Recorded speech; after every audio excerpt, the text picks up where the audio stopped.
Shalom, selamat malam Bapak Ibu Saudara yang dikasihi oleh Tuhan. Salam sejahtera, salam bahagia, penuh sukacita di dalam Tuhan, karena Tuhan baik dalam kehidupan kita. Terlebih lagi hari ini, malam ini kita kembali berbakti dalam kebaktian rumah tangga. Semua karena kasih sayang Tuhan di dalam kehidupan kita. Baik saudaraku, Bapak Ibu yang terkasih, kita akan masuk di dalam pendalaman firman Tuhan.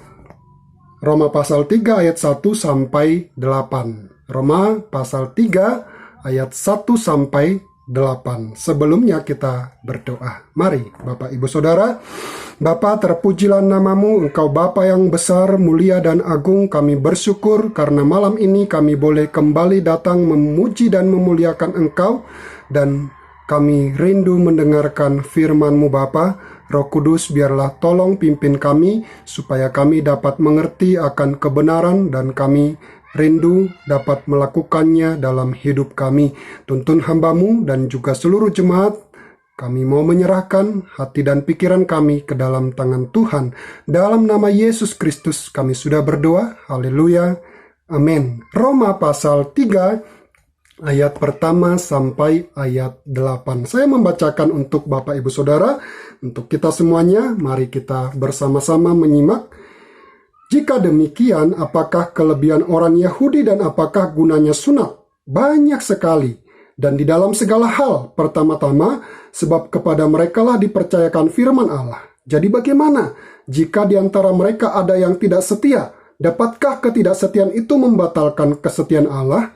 Sekali-kali tidak. Sebaliknya, Allah adalah benar dan semua manusia pembohong. Seperti ada tertulis, supaya engkau ternyata benar dalam segala firman-Mu dan menang jika engkau dihakimi. Tetapi jika ketidakbenaran kita menunjukkan kebenaran Allah, apakah yang akan kita katakan? Tidak adilkah Allah? Aku berkata sebagai manusia, jika ia menampakkan murkanya, sekali-kali tidak. Andai kata demikian, bagaimanakah Allah dapat menghakimi dunia? Tetapi jika kebenaran Allah oleh dustaku semakin melimpah bagi kemuliaannya, mengapa aku masih dihakimi lagi sebagai orang berdosa? Bukankah tidak benar fitnahan orang yang mengatakan bahwa kita berkata, marilah kita berbuat yang jahat, supaya yang baik timbul daripadanya. Orang semacam itu sudah selayaknya mendapat hukuman. Bapak Ibu Saudara yang terkasih dalam Tuhan Yesus Kristus, kalau kita belajar dari kitab Roma pasal 1 ayat 1 sampai 11, sesungguhnya di dalam ke-11 pasal ini, Rasul Paulus sedang memberikan pengajaran tentang dasar yang benar, bagaimana menilai orang-orang yang tidak mengenal hukum-hukum Yahudi. Jadi bagaimana orang-orang Kristen Yahudi yang ada dalam persekutuan, mereka diberikan dasar-dasar pengajaran agar mereka memiliki sikap yang tepat, sikap yang benar dalam menilai orang-orang orang-orang Kristen yang bukan berasal dari bangsa Yahudi, yang juga ada dalam satu persekutuan dengan mereka. Tujuannya apa? Supaya terwujud yang namanya kesatuan, kesehatian. Tidak lagi ada perdebatan, tidak ada lagi ada pertentangan, tidak ada lagi konflik di antara mereka. Jadi Rasul Paulus menuliskan ini. Nah, mengapa ini penting? Selain supaya hubungan mereka bisa baik sebagai satu tubuh di dalam Kristus, juga untuk menangkal serangan-serangan dari kelompok-kelompok orang Yahudi yang tidak percaya kepada Yesus. Jadi Bapak Ibu Saudara, di dalam persekutuan ini pertama-tama kita perlu mengerti dengan terang bahwa persekutuan jemaat itu tidak hanya berasal dari bangsa Yahudi yang sudah percaya, tetapi juga di dalam persekutuan itu ada orang-orang yang bukan dari bangsa Yahudi yang percaya kepada Yesus. Bahkan di dalam jemaat yang ada di Roma ini, mayoritas itu justru adalah orang-orang percaya yang berasal dari bangsa lain, ya. Jadi bagaimana supaya mereka bisa satu di dalam tubuh Kristus? Makanya Rasul Paulus di dalam pasal 1 ayat 1 sampai 11 memberikan dasar yang benar. Tetapi juga alasan kedua untuk membentengi jemaat, untuk melindungi dan juga menangkal ajaran-ajaran pengaruh-pengaruh dari kelompok-kelompok orang Yahudi yang tidak percaya kepada Yesus. Itu bisa kita lihat di dalam Kisah Para Rasul pasal 19 ya, ayat 8 sampai 9. Dan kalau kita membaca di dalam Kisah Para Rasul 18 ayat 5 dan 6, kita bisa melihat di sana bagaimana Rasul Paulus, firman Tuhan mengatakan mengebaskan debu ya dari pakaiannya, karena kelompok ini tidak mau percaya kepada Yesus Kristus. Dan di dalam Kisah Para Rasul pasal 19 ayat 8 dan 9, Bapak Ibu Saudara, kita bisa baca, selama 3 bulan Paulus mengunjungi rumah ibadat di situ dan mengajar dengan berani. Oleh pemberitaannya ia berusaha meyakinkan mereka tentang kerajaan Allah. Nah, di rumah ibadat ya, di tempat orang-orang Yahudi ya. Tetapi ada beberapa orang yang tegar hatinya. Mereka tidak mau diyakinkan, malah mengumpat jalan Tuhan di depan orang banyak. Karena itu Paulus meninggalkan mereka dan memisahkan murid-muridnya dari mereka. Jadi inilah, kelompok inilah yang tidak mau percaya kepada Injil, yang terus berupaya masuk dalam persekutuan jemaat, baik itu di jemaat di Roma maupun juga jemaat di tempat lain, Galatia, Efesus, dan berupaya untuk mempengaruhi orang-orang Kristen yang berasal dari bangsa Yahudi, supaya mereka berbalik dari Injil yang benar. Dan itu tampak jelas di dalam Galatia. Kita bisa melihat di dalam Galatia pasal 1 ayat 6. Aku heran bahwa kamu begitu lekas berbalik daripada Dia yang oleh kasih karunia Kristus telah memanggil kamu dan mengikuti suatu Injil lain yang sebenarnya bukan Injil. Hanya ada orang yang mengacaukan kamu dan yang bermaksud untuk memutarbalikkan Injil Kristus ya. Jadi kelompok ini berusaha untuk merusak iman jemaat, mempengaruhi mereka agar mereka kembali kepada pengajaran agama Yahudi, Yudaisme, yaitu tentang sunat dan juga hukum Taurat.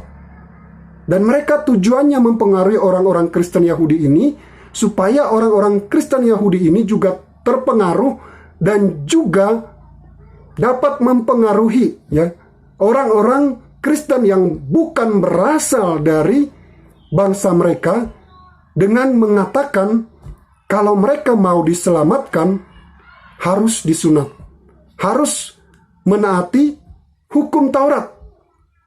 Dan apabila mereka tidak disunat dan tidak melakukan menaati hukum Taurat, maka mereka tidak akan diselamatkan, tidak layak menerima anugerah Tuhan, dan sebaliknya harus dihukum ya. Nah, inilah Bapak Ibu Saudara yang ditegur oleh Rasul Paulus. Bahkan juga dikecam oleh Rasul Paulus, sebagaimana kita sudah belajar di dalam pasal 1 dan pasal yang kedua. Rasul Paulus mengecam dan mengingatkan bahwasanya walaupun mereka menerima sunat, walaupun mereka menerima hukum Taurat, sekali-kali mereka juga tidak luput dari penghakiman. Sekali-kali mereka juga tidak luput dari murka Tuhan. Mengapa? Karena mereka sebagai bangsa yang menerima sunat dan juga menerima hukum Taurat, nyatanya dalam kehidupan sehari-hari mereka tidak melakukan hukum Taurat. Mereka tidak menaati hukum Taurat. Jadi Rasul Paulus ingatkan bahwa mereka pun tidak luput dari penghakiman. Mereka pun tidak luput dari murka Tuhan. Nah, pengajaran Rasul Paulus ini, Bapak Ibu Saudara, kembali dibantah oleh kelompok ini. Bahkan juga dibantah oleh orang-orang Kristen Yahudi yang sudah terpengaruh. Mereka berkata di dalam pasal yang ketiga, "Lah kalau kami juga dihukum, lah kalau kami juga dihakimi, lah kalau kami juga mengalami murka Tuhan, sama seperti bangsa lain. Lalu kemudian apa yang menjadi keistimewaan kami? Apa yang menjadi kelebihan kami? Kalau toh kami juga sama-sama akan dihakimi dengan bangsa lain. Apa yang menjadi kelebihan kami? Lah kalau begitu, sunat itu tidak ada gunanya." Nah, menarik ya Bapak Ibu Saudara. Mereka sudah berbuat dosa, tidak taat kepada hukum Taurat, tidak melaksanakan perintah Tuhan. Nah, ini ganjil, ini lucu, aneh.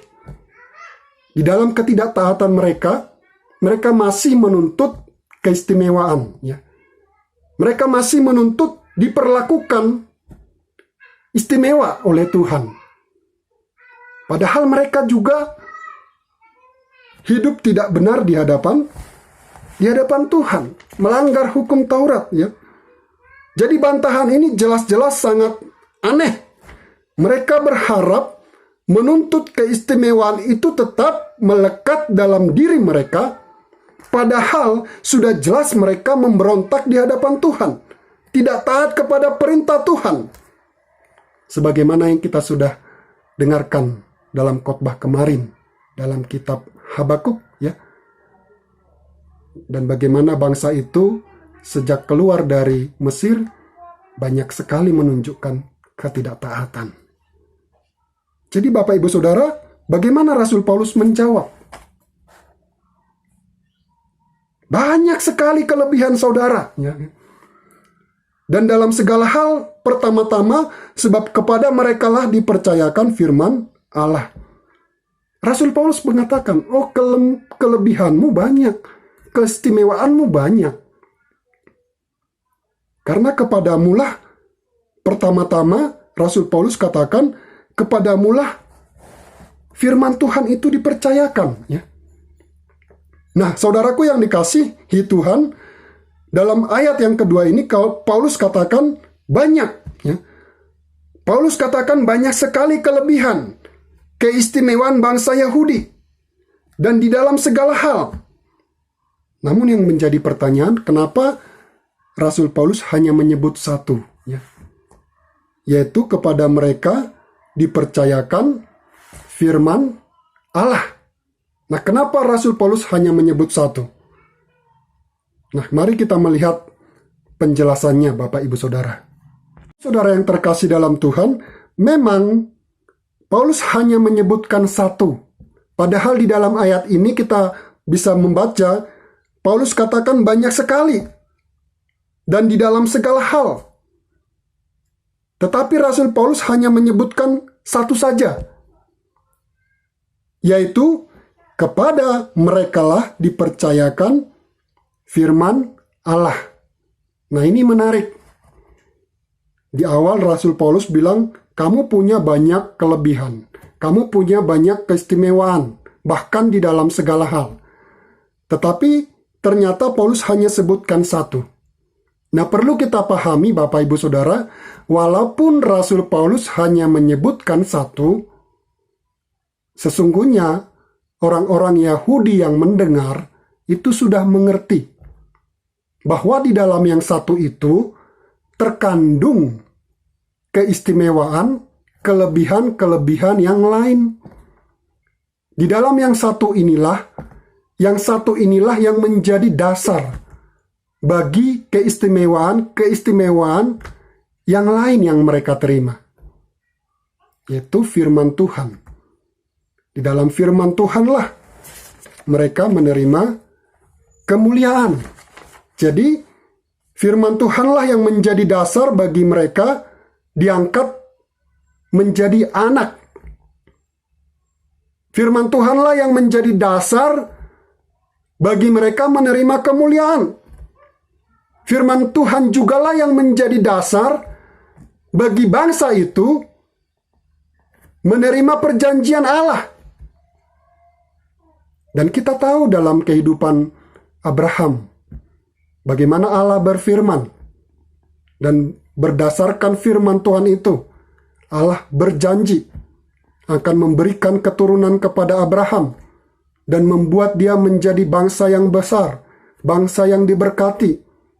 Dan kita juga tahu di dalam firman Tuhan itu ada petunjuk-petunjuk bagaimana mereka hidup di dalam perintah Tuhan, bagaimana mereka hidup dalam perintah sunat, dan juga bagaimana mereka melakukan peraturan-peraturan ibadah dalam bait suci, bagaimana mereka membawa persembahan, bagaimana mereka datang untuk memohon pengampunan kepada Tuhan.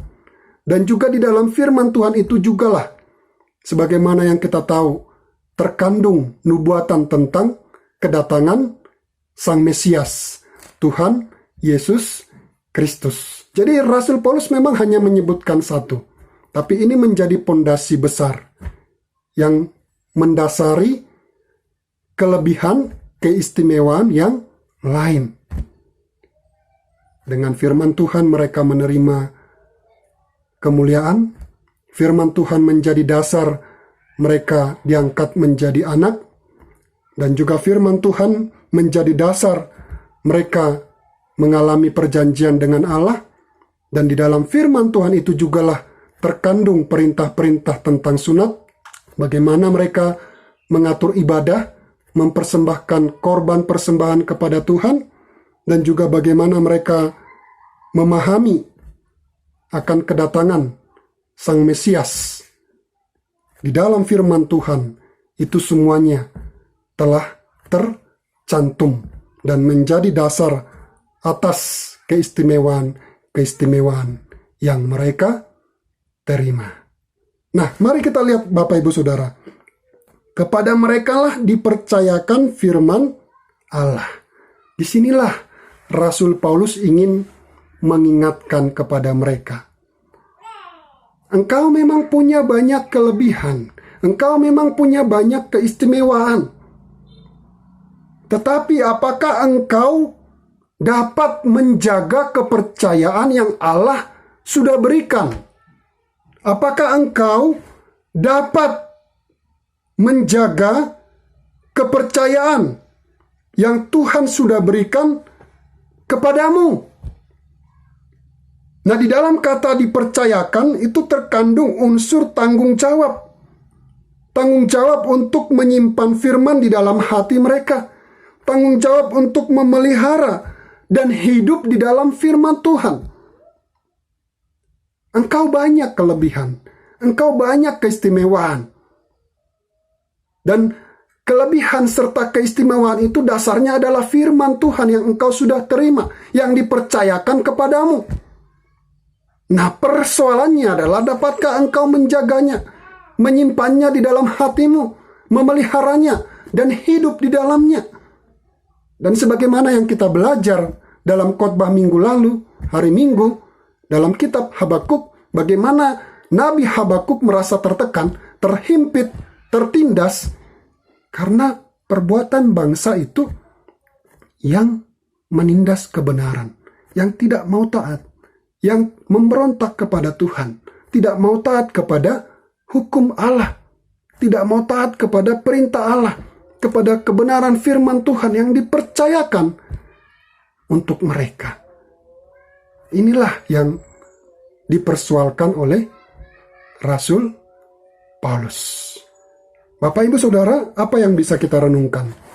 Pasal 3 ayat 3 sampai ayat yang ke-8, saya akan jelaskan hari Kamis, kita akan belajar lebih luas karena ayat ini perlu penjelasan yang lebih panjang.